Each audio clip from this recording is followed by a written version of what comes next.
Olá pessoal, como vocês estão? Meu nome é Bruno Sankey e hoje estaremos dando continuidade à nossa série de Introdução à Psicologia. A partir deste vídeo, nós estaremos considerando as principais abordagens atuais da psicologia, abordagens que a gente ainda usa no contexto da psicologia. E nós estaremos começando falando do behaviorismo. Então hoje a gente vai falar do behaviorismo e vamos continuar falando do behaviorismo ao longo de alguns vídeos, até a gente conseguir apresentar os principais conceitos da teoria behaviorista. Para isso, para começar a falar do behaviorismo, eu estarei considerando as bases filosóficas do behaviorismo. Então já peço para você deixar o seu like no vídeo, se inscrever no canal caso você não seja inscrito e ative o sininho a fim de que você possa receber notificações dos próximos vídeos, para que você possa continuar acompanhando essa série. É importante considerar as bases filosóficas do behaviorismo, assim como eu vou estar considerando ao apresentar outras teorias as bases filosóficas delas, porque vai ser a partir dessas bases filosóficas que você vai poder dizer se você se identifica ou não com essa teoria. Então, as bases filosóficas dizem respeito ao tipo de método que a teoria usa, ao modelo de homem, qual é a visão antropológica dessa teoria, sua base epistemológica, então qual que é a noção que ela tem de conhecimento, e também sua base ontológica, ou seja, qual que é a natureza da realidade de acordo com essa teoria. E hoje vamos considerar, a questão do behaviorismo sobre essas bases. Então, primeiramente, nós precisamos considerar um pouco que o behaviorismo ele é uma teoria científica, e nesse sentido ele adota, do ponto de vista metodológico, o método científico. O behaviorismo ele produz leis científicas entendidas como regras científicas para descrever e explicar o comportamento. Então, qual que é a função do behaviorismo? Ele, por meio do método científico, ele busca entender quais são as leis que regem o comportamento humano. Assim como na física existem várias leis, por exemplo, a lei da ação e da reação, a lei da gravidade, a lei da causa e do efeito. Essas leis, nós sabemos que elas governam várias coisas na realidade. Da mesma maneira que há leis naturais governando esses fenômenos naturais, também há leis do comportamento humano. Então, o objetivo do behaviorismo é buscar identificar e entender essas leis. E aí, a partir da identificação dessas leis, o behaviorismo é capaz, então, prever o comportamento. Porque se o comportamento ocorre de acordo com determinadas leis, eu sou capaz de prever o comportamento. Então, por exemplo, se eu sei que toda vez que a água é aquecida a 100 graus Celsius, ela entra em ebulição, então quer dizer que eu posso prever que, num outro momento, futuramente, quando a água for fervida a 100 graus Celsius, ela entrará em ebulição. Da mesma maneira, então, eu posso prever o comportamento. Eu posso prever que, dada certa lei, dada certa circunstância, dada certa condição de coisas, o comportamento vai se dar daquela maneira, o ser humano vai agir daquela maneira. Então, a base metodológica do behaviorismo está aí, no método de identificar as leis que regem o comportamento a fim de prever o comportamento. E não só prever, como também modificá-lo. Porque se eu sei as variáveis que influenciam o comportamento, eu posso controlar esse comportamento. Então, se eu sei que determinado estímulo produz determinado comportamento, então eu posso produzir comportamentos desejáveis. Então a gente já pensa aí na questão da clínica, por exemplo, Eu sei que determinadas coisas que eu fizer ali na clínica, determinadas técnicas que eu usar ali na clínica vão produzir determinados comportamentos.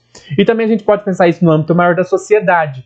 Eu posso pensar uma sociedade que é controlada cientificamente. O que é uma sociedade controlada cientificamente? É uma sociedade em que, usando o método científico, eu controlo o comportamento das pessoas para que elas tenham o comportamento melhor possível. Então o Skinner não é a favor de uma sociedade que pune as pessoas porque elas cometeram erros.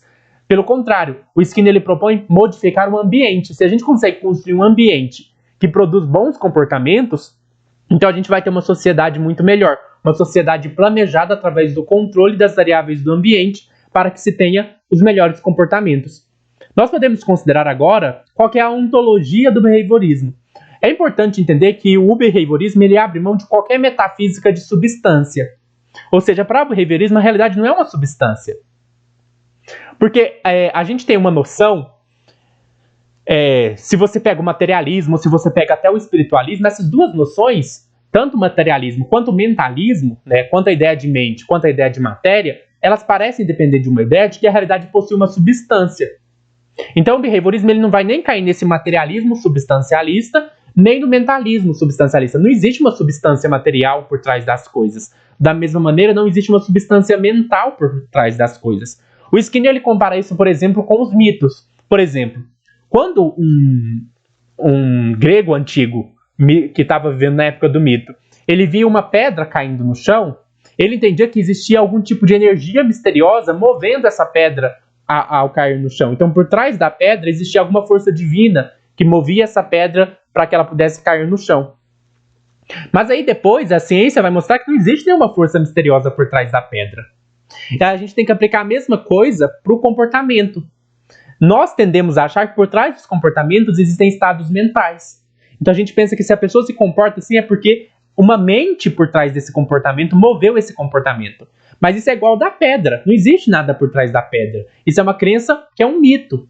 É um mito a ideia da mente, que existem estados mentais por trás dos comportamentos.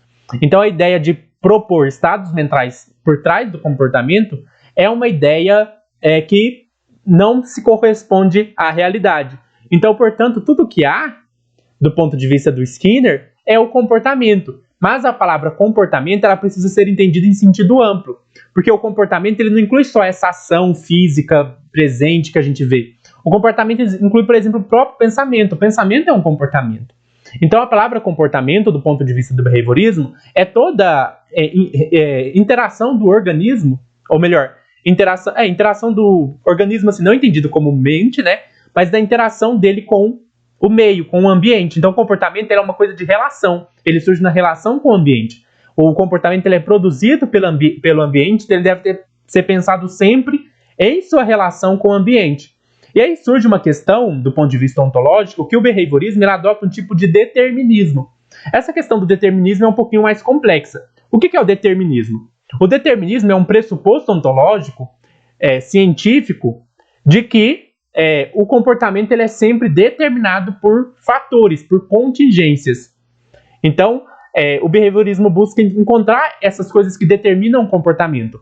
Só que é importante entender que o determinismo adotado pelo behaviorismo é entendido por alguns como um determinismo probabilístico. O que significa um determinismo probabilístico?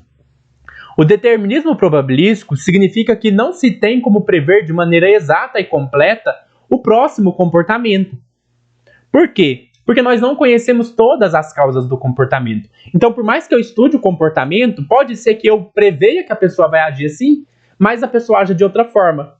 Então, a previsão do comportamento ela é só probabilística. Eu digo que, dadas certas condições, é provável que a pessoa agirá assim, mas existe a possibilidade dela agir diferente. Por que existe a possibilidade dela agir diferente? Porque nós não somos oniscientes. Nós não conhecemos todos os fatores. Então, nós podemos conhecer, a gente faz o esforço máximo de conhecer todos os fatores que a gente consegue conhecer dentro de dado contexto, e dentro desses fatores que a gente consegue conhecer, a gente pode dizer que é bem provável que a pessoa agirá assim. Mas existe a possibilidade, né, da pessoa contrariar a nossa previsão. Por quê? Porque nós não somos oniscientes. Então pode ter algum fator, alguma variável que a gente não conhece e que determinou aquele comportamento e a gente não conhecia essa variável. Então o determinismo que o behaviorismo propõe é chamado de determinismo probabilístico, porque a gente pode somente prever que é provável que determinado comportamento irá se dar de uma dada maneira. Então, nós chamamos isso de determinismo probabilístico. Nós podemos também considerar que, do ponto de vista do Skinner, os comportamentos eles podem ser objetos de uma análise do comportamento. Então, eu posso analisar o comportamento a partir dos estímulos que determinam esse comportamento. E aí, do ponto de vista metodológico, o behaviorismo se constitui numa análise em conjunto de comportamentos, ou seja, constitui-se num procedimento que a gente busca entender o comportamento e as causas que operam, que o determinam. Sim, para a gente finalizar, nós vamos considerar o pressuposto epistemológico. Do ponto de vista epistemológico, o behaviorismo adota uma coisa que é chamada de fisicalismo epistemológico. O fisicalismo do behaviorismo ele é epistemológico e não ontológico. Por quê? Como eu disse para vocês, o behaviorismo tem um certo problema tanto com o materialismo substancialista quanto com o mentalismo substancialista. Então, com qualquer ideia de substância. Porque o behaviorismo ele busca superar qualquer ideia de que por trás da realidade existe alguma coisa determinando essa realidade, seja uma mente, seja uma coisa divina, seja uma substância. Então, do ponto de vista do behaviorismo, se a gente for entender o fisicalismo como ligado a alguma ideia de materialismo substancialista, o behaviorismo ele não é fisicalista do ponto de vista ontológico.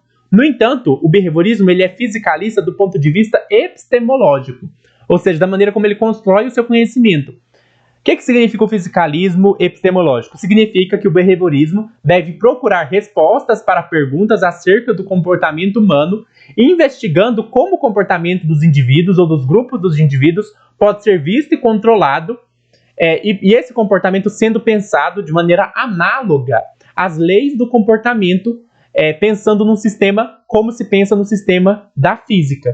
Então ele é epistemológico nesse sentido, porque os comportamentos eles são estudados como regidos da mesma maneira que as leis das físicas regem os fenômenos da natureza. Então esse é o fisicalismo epistemológico do behaviorismo, né? Que é estudar o comportamento assim como você estuda os fenômenos físicos, buscando determinar as causas desses fenômenos e também buscando prever esses fenômenos a partir do estabelecimento de certas leis que regem esses fenômenos. Então esses são os pressupostos do behaviorismo, né? Em relação ao modelo de homem, eu acho que já ficou bem claro que a visão de homem que o behaviorismo adota é uma visão de ser humano no sentido do comportamento, então não é uma mente ou alguma coisa nesse sentido, né? Não é o inconsciente, por exemplo, mas é o comportamento. O ser humano é um comportamento determinado pelo seu ambiente. Então a gente pode entender isso. Para o behaviorismo, a visão de homem é a visão de um homem que é comportamento em relação ao seu meio ambiente. Espero que vocês tenham gostado desse vídeo. E aí nós vamos continuar trabalhando o behaviorismo. No próximo vídeo eu vou estar explicando de maneira geral o behaviorismo metodológico do Watson. E espero que vocês deixem o like, se inscrevam no canal, ativem o sininho para continuar acompanhando essa série de vídeos sobre psicologia. E até mais.